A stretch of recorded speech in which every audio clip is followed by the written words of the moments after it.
and growth are at stake. Trade talks terminated. President Trump has announced that he is ending negotiations with Canada, all over an advertisement put out by Ontario's government.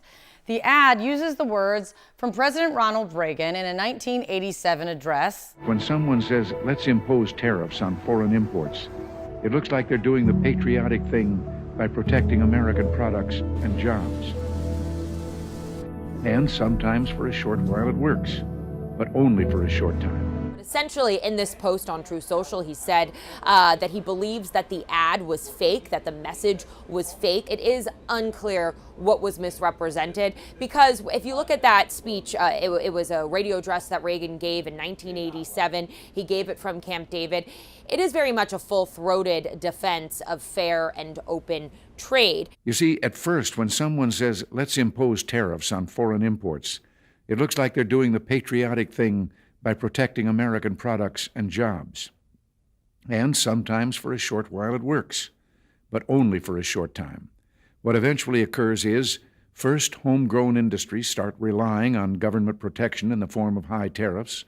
They stop competing and stop making the innovative management and technological changes they need to succeed in world markets. And then, while all this is going on, something even worse occurs. High tariffs inevitably lead to retaliation by foreign countries and the triggering of fierce trade wars. The result is more and more tariffs, higher and higher trade barriers, and less competition. So soon, because of the prices made artificially high by tariffs that subsidize inefficiency and poor management, people stop buying. Then the worst happens. Markets shrink and collapse, businesses and industries shut down, and millions of people lose their jobs.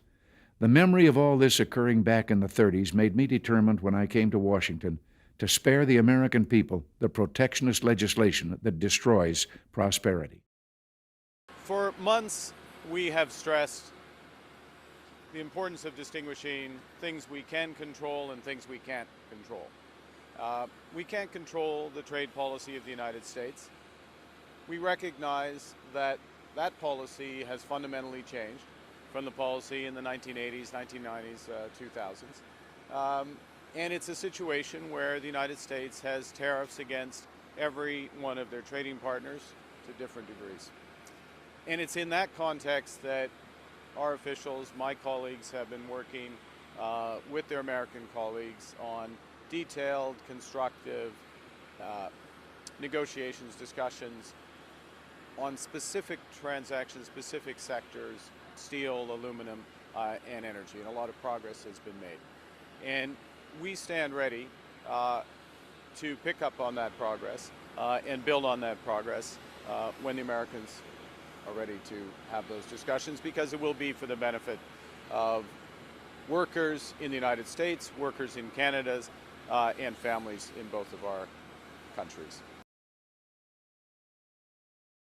Mr. Hassett, just very quickly, what it has been so challenging about dealing with Canada in trade negotiations?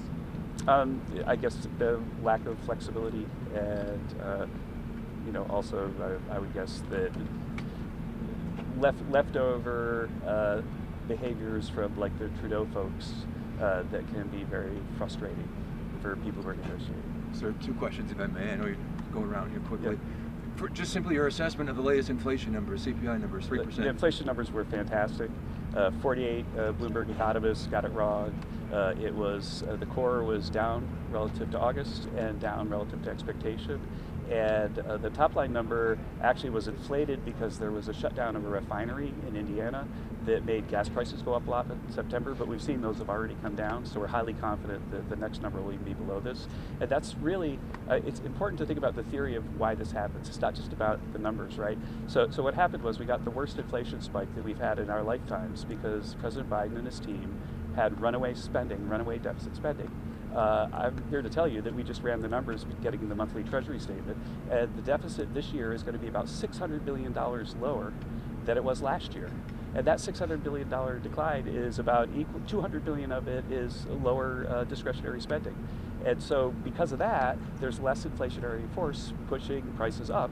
And so normal macroeconomics got it right when we said that Biden was going to cause inflation, and we're using it now to get it back under control. And then on this ad that President Trump was referring to up in Canada and Ronald Reagan, have you seen the ad, sir, yourself? I'm not going to talk about that. Mr. Hassett, sorry, it was hard to hear you. Is there an update with regard to potentially placing tariffs on Colombia? That is something that the president... I don't have an update for that, sorry. Mr. Hassett, sorry, forgive me if you already addressed this, it was hard to hear you, but was there something specific that changed in negotiations with Canada that elicit that are why the president...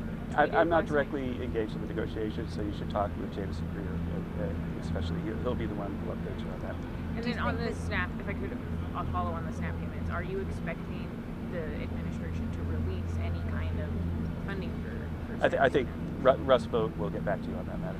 Are you optimistic that you'll be able to get a trade deal with China before November 1st? We'll see how it goes. But we've got the top negotiators on earth, Scott Bessent and President Trump on the case. What so happens I got if you to don't go make back that now, guys. deadline? President Donald Trump says he is ending trade talks with Canada, threatening once again to upend the crucial economic relationship between the United States and its second biggest trading partner. He's taking issue with this ad released by the government of Ontario last week. It features audio from a 1987 speech by then President Ronald Reagan criticizing tariffs on foreign goods. High tariffs inevitably lead to retaliation by foreign countries and the triggering of fierce trade wars. Then the worst happens. Markets shrink and collapse, businesses and industries shut down, and millions of people lose their jobs. The Reagan Foundation put out a statement saying it believes the ad, quote, misrepresents the late president's comments. While the clip did lack context and was edited down, the theme of Reagan's address was support for free and fair trade. So it's not immediately clear which specifics the foundation took issue with. Trump reacted on social media, writing in part, the Ronald Reagan Foundation has just announced that Canada has fraudulently used an advertisement which is fake, featuring Ronald Reagan speaking negatively about tariffs, adding in all caps, all trade negotiations with Canada are hereby terminated. The relationship between the United States and Canada has been tense in recent months, in part because of Trump's tariff policies. In brief remarks Friday, Canada's Prime Minister Mark Carney said that the country is focused on what it can control, which he says includes developing new partnerships and opportunities. At the White House, I'm Julia Benbrook.